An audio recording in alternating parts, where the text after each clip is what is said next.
Baik, bismillahirrahmanirrahim. Assalamualaikum warahmatullahi wabarakatuh. Saya Layla Amalia Susanti, mahasiswa Fakultas Keguruan dan Ilmu Pendidikan, jurusan Pendidikan Biologi dari Universitas Sultan Ageng Tirtayasa Serang. Saya dari kelas 3A dengan NIM 22242210003. Nah, di sini saya akan membahas mengenai jaringan meristem dan juga jaringan dewasa. Nah, sebelum itu tentunya kita harus mengetahui dulu ya, apa itu jaringan. Nah, jaringan ini merupakan sekelompok sel yang mempunyai asal yang sama, struktur dan juga fungsi yang sama. Nah, ilmu yang mempelajari tentang jaringan ini disebut juga dengan ilmu histologi. Nah, selanjutnya apabila sel-sel yang berkumpul tersebut adalah sel-sel yang tumbuhan, maka disebut juga dengan jaringan tumbuhan.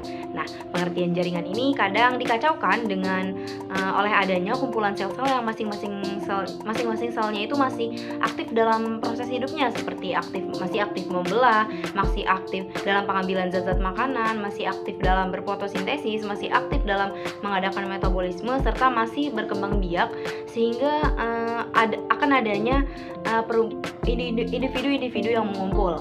Nah, selanjutnya mari yuk kita bahas terkait jaringan meristem dan juga jaringan dewasa. Sebelumnya, ada yang sudah tahu belum apa itu jaringan meristem? Sebelum kita bahas bareng-bareng. Iya, boleh, silakan yang mau menjawab. Ya, betul sekali ya. Intinya jaringan meristem ini jaringan yang masih aktif membelah ya. Nah, pada awal perkembangan tumbuhan, semua sel-sel itu melakukan pembelahan. Nah, selain itu, pembelahan di sini maksudnya pembelahan diri ya, pembelahan sel ini. Nah, namun dengan adanya pertumbuhan dan juga perkembangan yang lebih lanjut, pembelahan sel ini menjadi terbatas. Jadi terbatas di bagian khusus dari tumbuhan. Jaringan ini tetap bersifat embrionik dan juga selalu membelah diri. Jaringan embrionik yang dimaksud ini merupakan jaringan meristem gitu kan. Karena kita sebelumnya sudah membahas jaringan meristem yang tadi sudah disampaikan oleh teman kita. Iya, betul sekali. Selanjutnya kita akan membahas mengenai pengertian dari jaringan dewasa terlebih dahulu. Pada dasarnya pembelahan sel itu dapat pula ya berlangsung pada jaringan selain meristem seperti pada jaringan korteks batang. Tetapi jumlah pembelahan ini sangat terbatas. Jadi sel-sel meristem akan tumbuh dan mengalami spesialisasi secara morfofisiologi atau mengalami diferensiasi, membentuk berbagai macam jaringan dan tidak mempunyai kemampuan untuk membelah diri. Penjelasan yang barusan tadi saya jelaskan itulah yang dinamakan dengan jaringan dewasa. Kita balik lagi ke materi yang awal, yaitu mengenai jaringan meristem. Seperti yang tadi sudah dijelaskan di awal, bahwasanya jaringan meristem ini terdiri dari sekelompok sel yang tetap pada fase pembelahan, jadi masih aktif membelah. Nah, tentunya sel-sel jaringan meristem ini mempunyai sifat-sifat ya yang menjadi ciri khas dari si meristem ini sendiri ya. Yang pertama, itu terdiri dari sel-sel muda yang masih dalam fase pembelahan atau pertumbuhan. Yang kedua, biasanya itu tuh tidak ditemukan adanya ruang antar sel di antara sel-sel meristem. Jadi hanya ada sel-selnya saja, jadi rapat, tidak ada ruang antar selnya. Yang ketiga, sel-selnya ini mungkin berbentuk bulat, lonjong, dan poligonal dengan dinding sel yang tipis, yang sangat tipis. Dan yang keempat itu ciri-cirinya biasanya masing-masing sel itu mengandung banyak sitoplasma, terkandung banyak cairan, dan juga mengandung satu atau bahkan lebih inti sel. Jadi dalam satu sel itu tidak hanya satu inti sel saja, bisa jadi lebih. Dan yang terakhir, sifat yang terakhir itu meristem ini memiliki vakuola yang sangat kecil atau bahkan tidak ada. Nah, meristem ini tentunya dapat diklasifikasikan atau dikelompokkan dalam berbagai kriteria. Ada yang berdasarkan posisi dalam tubuh tumbuhan, berdasarkan asal-usulnya, berdasarkan jaringan yang dihasilkannya, dan juga berdasarkan strukturnya dan juga fungsinya. Nah, pertama kita akan bahas mengenai pengelompokan klasifikasi jaringan meristem ini dari segi posisinya dalam tubuh tumbuhan. Yang pertama yaitu ada meristem apikal, yang kedua interkalar, dan juga lateral. Nah, yang pertama ini mari kita bahas satu persatu. Yang pertama ini ada apikal, yaitu terdapat di ujung pucuk utama serta ujung akar. Dan yang kedua, meristem interkalar ini terdapat di antara jaringan dewasa. Dan yang terakhir, jaringan meristem lateral ini biasanya terletak sejajar dengan permukaan organ tempat ditemukannya. Juga lanjut kita bahas mengenai berdasarkan asal-usulnya. Kalau tadi berdasarkan posisinya dalam tubuh tumbuhan, sekarang berdasarkan asal-usulnya. Nah, yang berdasarkan asal-usulnya ini terbagi menjadi dua, ada meristem primer dan juga meristem sekunder. Untuk yang meristem primer ini biasanya apabila sel-selnya itu berkembang langsung gitu ya dari sel-sel primer, dari sel-sel embrionik. Nah, sedangkan yang meristem sekunder ini apabila sel-selnya itu berkembang dari jaringan dewasa yang sudah mengalami diferensiasi. Nah, kita bahas satu-satu dari meristem primer sendiri. Meristem primer ini berasal dari sel-sel inisial yang biasanya disebut dengan promeristem. Nah, yang berdasarkan teori yang dikemukakan oleh Haberland, yaitu menyatakan bahwa promeristem tadi ini akan berkembang, akan berubah yang menjadi 3 bagian, ada protoderm, prokambium, dan meristem dasar. Nah, dari ketiga ini nantinya akan melakukan diferensiasi. Nah, protoderm ini nantinya akan berdiferensiasi menjadi jaringan epidermis, prokambium ini nantinya akan berdiferensiasi menjadi sistem jaringan pengangkut, dan meristem dasar ini nantinya akan berdiferensiasi menjadi jaringan parenkim atau jaringan dasar. Nah, untuk meristem sekunder sendiri itu berasal dari sel-sel dewasa yang berubah keadaannya, itu menjadi meristematik. Jadi sel-sel sekunder ini biasanya berbentuk pipi atau prisma yang di bagian tengahnya itu terdapat vakuola yang besar. Nah, contohnya contohnya itu ada di kambium atau kambium gabus. Kita akan membahas mengenai jaringan dewasa nih, pembahasan yang kedua. Setelah tadi kita membahas mengenai jaringan meristem, sekarang kita akan membahas mengenai jaringan dewasa. Sebelumnya ada yang ingin menyampaikan nggak, atau ingin menyampaikan sesuatu nih, pendapat kira-kira apa saja sih yang kalian ketahui mengenai jaringan dewasa? Karena tadi kan sebelumnya sudah dibahas ya sekilas tentang pengertian jaringan dewasa. Di awal tadi sudah dibahas. Ada yang mau menyampaikan? Ya baik, silahkan yang ingin menyampaikan. Ya, betul sekali ya, bahwa jaringan dewasa ini tentunya tadi sudah kita bahas, ya ini jaringan dewasa ini bersifat non-meristematik atau sudah tidak aktif membelah, beda dengan jaringan meristem yang tentunya bersifat meristematik dan masih aktif membelah.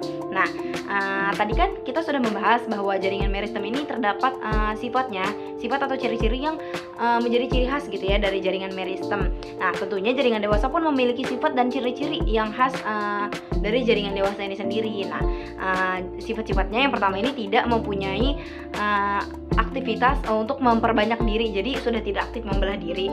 Yang kedua, mempunyai ukuran yang relatif lebih besar dibandingkan jaringan meristem. Jadi meristem tadi kan ukurannya itu lebih kecil ya dibanding jaringan dewasa. Nah, sebaliknya jaringan dewasa ini ukurannya relatif lebih besar dibanding dengan meristem. Ciri yang ketiga yaitu biasanya jaringan dewasa ini memiliki vakuola yang besar sehingga plasma selnya itu sedikit, dan dia itu merupakan mempunyai selaput yang menempel pada dinding sel. Jadi kalau tadi di jaringan meristem itu katanya vakuolanya kecil, bahkan tidak terlihat. Nah, kebalikannya di jaringan dewasa ini malah terdapat vakuolanya ini yang ukurannya besar. Nah, selanjutnya ciri-cirinya ini terkadang di jaringan dewasa ini sel-selnya sudah mati dan selnya itu telah mengalami penebalan dinding dengan sesuai dengan fungsinya. Nah, dan yang terakhir diantaranya sel-selnya itu biasanya dijumpai ruang antar sel. Nah, kalau tadi di meristem katanya tidak ada ruang antar sel, sebaliknya di jaringan dewasa ini tentunya malah ada ruang antar sel. Nah, tentunya nih pembentukan ruang antar sel ini bisa terjadi karena alasan tersendiri. Kenapa sih bisa ada ruang antar sel tuh bisa beruang tuh kenapa gitu. Nah, jadi pembentukan ruang antar sel ini terdapat berbagai macam. Yang pertama ini ruang antar sel ini kan pada tumbuhan tingkat tinggi itu dapat terjadi dengan berbagai macam cara gitu maksudnya. Nah, ada 4 cara nih, ada sizogen, lisogen, sisolisigen, dan juga reksigen. Nah, apa sih sizogen, lisigen, sisolisigen, dan reksigen ini? Mari kita bahas satu persatu. Kalau sizogen itu tuh pembentukan ruang antar sel secara sizogen ini apabila sel-selnya itu saling menjauh ya. Jadi si sel-selnya itu saling menjauh, jadi terciptalah ruang gitu. Jadi karena mereka tuh saling menjauh, jadi ada ruang gitu. Di antaranya misalnya terdapat ruang antar sel ini yang bisa kita lihat dari contohnya sizogen ini terdapat pada tangkai daun teratai atau dengan nama latinnya itu nimpe. Nah, yang kedua kita bahas secara lisigen. Terjadinya pembentukan ruang antar sel secara lisigen ini apabila ruang itu terjadi karena selnya dan beserta isinya itu larut. Misalnya contohnya ya, terdapat pada ruang minyak pada daun jeruk atau dengan nama latin Citrus sp. Yang ketiga, secara sisolisigen. Jadi pembentukan ruang antar sel secara sisolisigen ini terjadinya apabila ruang yang terjadi berasal dari larutnya sel tertentu. Nah, diikuti oleh sel-sel yang saling menjauh dari sel-sel di sekitarnya, misalnya ruang antar protosilem. Dan yang terakhir, yang keempat nih, secara reksigen, yaitu terjadi apabila sel-selnya itu mengalami robekan karena tertarik, jadi saling menarik gitu antar sel-selnya itu dari pertumbuhan di sekitarnya. Misalnya contohnya itu terdapat pada berkas pengangkut batang jagung atau dengan nama latin zemais. Tadi kan sudah kita bahas ya, di jaringan meristem itu tuh ada pengelompokannya. Nah, sekarang tentunya di jaringan dewasa pun ada nih pengelompokannya berdasarkan macam-macam seperti tadi di meristem. Kalau jaringan dewasa ini ada yang menurut asal meristemnya dan berdasarkan fungsinya. Jadi menurut asal meristemnya, jaringan dewasa itu dibagi menjadi dua, ada jaringan yang primer dan juga sekunder. Sama seperti meristem yang tadi, ada yang primer dan juga sekunder. Jaringan dewasa pun sama, ada yang primer dan sekunder. Kita bahas satu persatu. Kalau yang jaringan primer pada jaringan dewasa ini, apabila jaringan tersebut itu sel-selnya berasal dari meristem primer, sedangkan jaringan yang sekunder ini apabila jaringan tersebut sel-selnya berasal dari meristem sekunder. Nah, apabila dibahas dari segi berdasarkan fungsinya nih, jaringan dewasa ini kan penyusun organ tumbuhan tingkat tinggi yang dibagi menjadi 4 bagian nih.